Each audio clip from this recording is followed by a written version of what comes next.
Welcome. Two-state solution, good idea, bad idea? Do you want to begin? Duncan.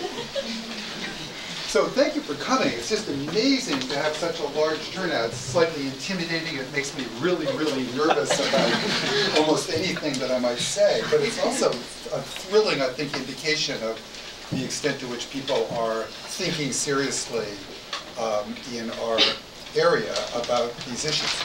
I think what I'm going to do is pretty dystopian.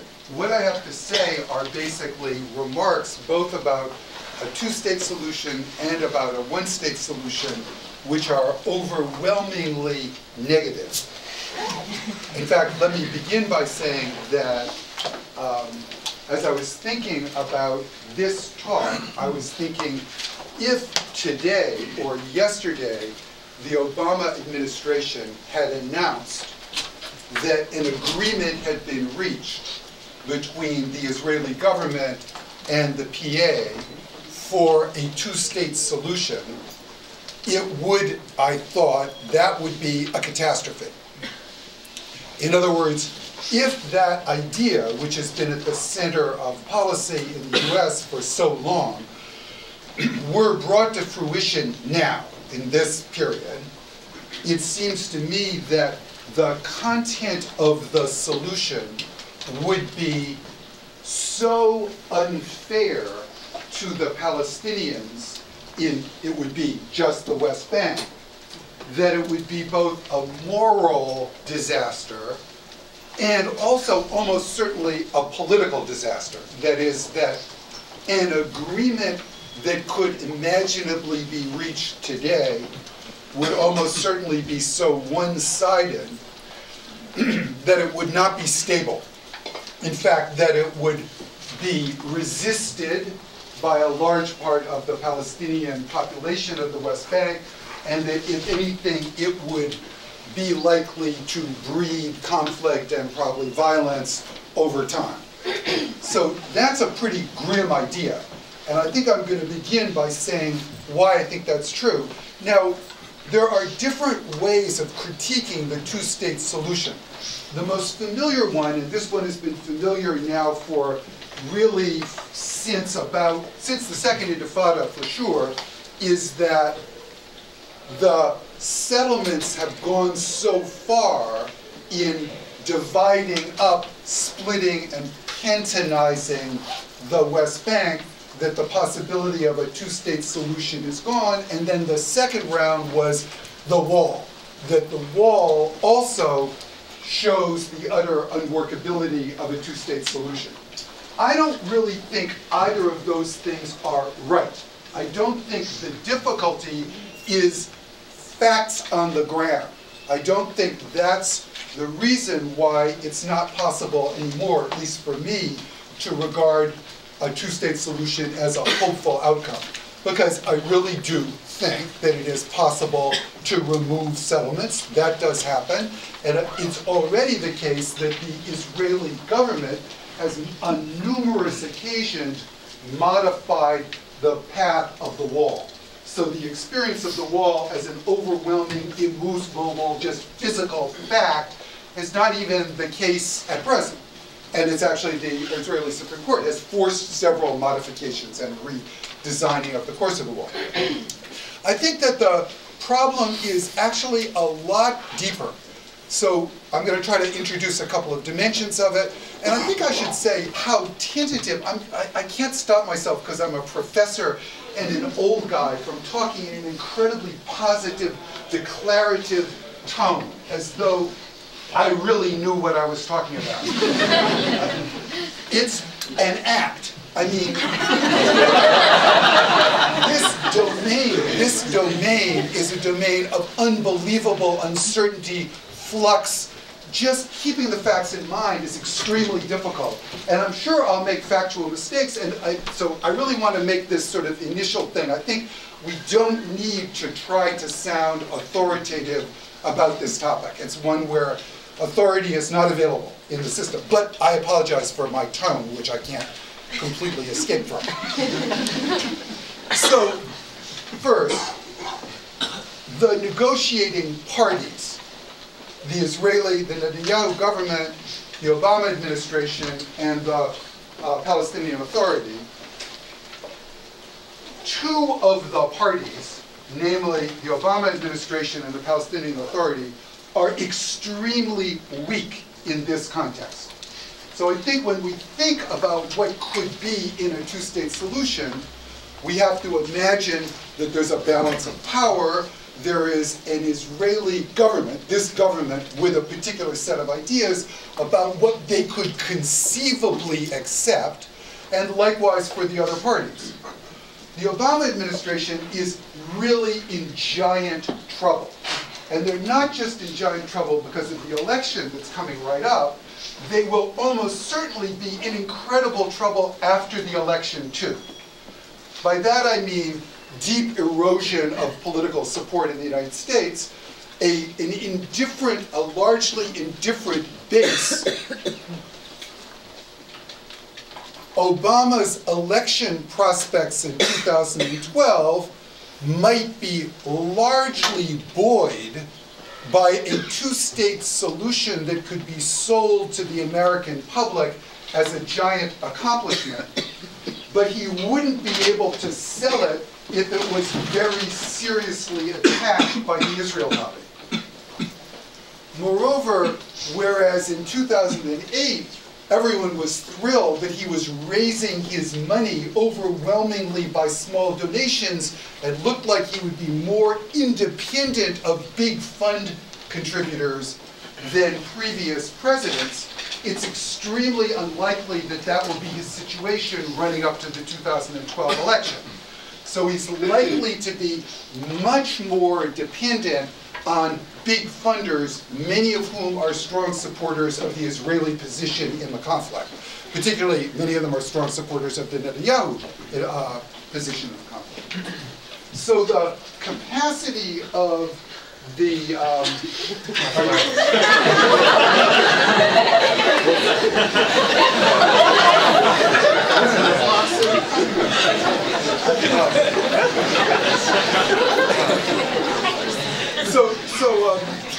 the position, the administration's position is very weak. They do have a lot to gain by a saleable to the American electorate two-state solution. But their position to negotiate, to impose difficult sacrifices or terms on the Israeli government is very, very limited. The PA is likewise incredibly weak. It's not just the Gaza, the fact that after losing the election, then attempting a coup d'etat in Gaza, which they did, with American and Israeli support, as reported in Vanity Fair and never denied, that the coup failed. They are in the West Bank, they are in power, but their policy is now deeply dependent on the fact that the US government has invested a lot of money in their security forces in order to help them control Hamas in the West Bank. The popularity of the PA is small, the economic situation is bad, and the economy is overwhelmingly dependent on foreign donors. So it's an economy whose structure is now deeply linked to the two factors of fundraising from the international community, which has very likely to be very desirous of some kind of solution, and the Americans. Moreover, the history of corruption, so a very important way to understand the situation in the West Bank is that the Fatah, driven out of Jordan in 1970, went to Lebanon, driven out of Lebanon in 1982, went to Tunis. They came back at the Oslo moment from a generation of life in exile. What had been an extraordinarily dynamic, nationalist, revolutionary, democratic, although violent, movement, long since lost that quality, so that the top officials of the PA are wealthy people with a large investment in their current situation as rulers of the West Bank. They have no substantial record of daring attempts to reverse or transform the situation of the Palestinians in the West Bank. They are very weak. So then, on the other side, it does appear to be the case that Netanyahu's coalition, which is a right-wing coalition, does have labor as part of it.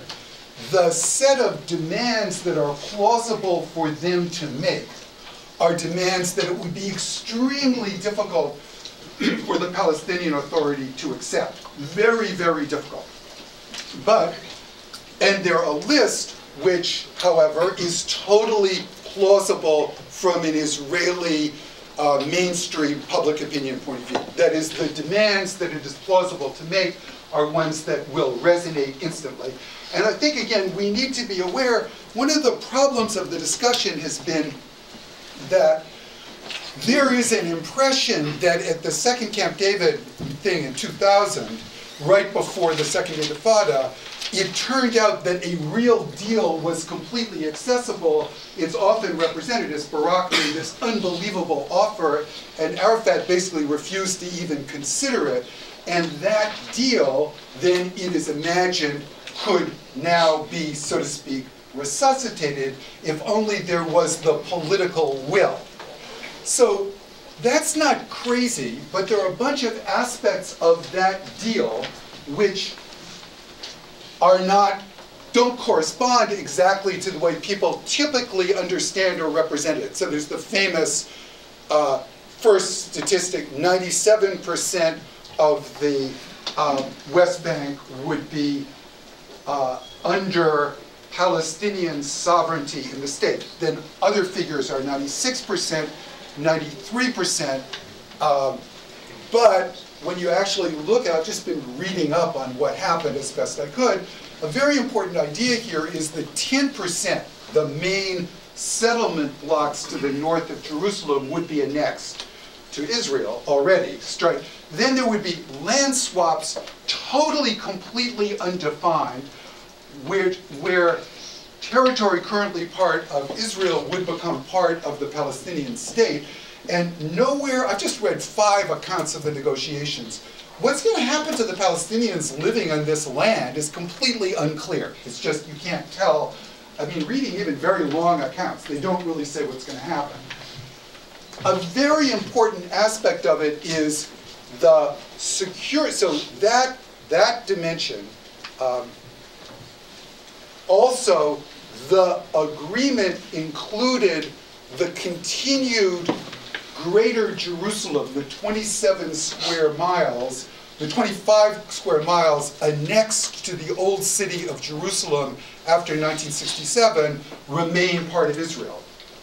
There's a Palestinian capital, but that's the question, which would be in East Jerusalem, not in the old city.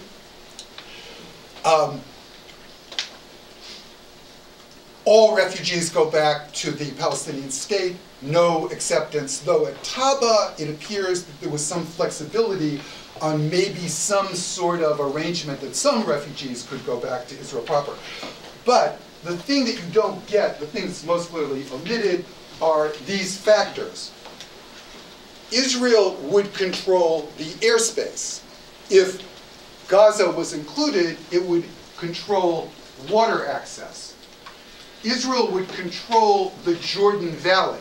In the first proposal, Barak proposed that for an indefinite period of time, the Palestinian state would have sovereignty over the Jordan Valley, but a, quote, temporary, unquote, Israeli military occupation would continue, with no definition of when it would come to an end. And of course, airspace would be controlled. And the arrangements for the collection of customs would basically remain as they are now, so that a very large part of the revenue of the Palestinian Authority would initially be collected by Israel.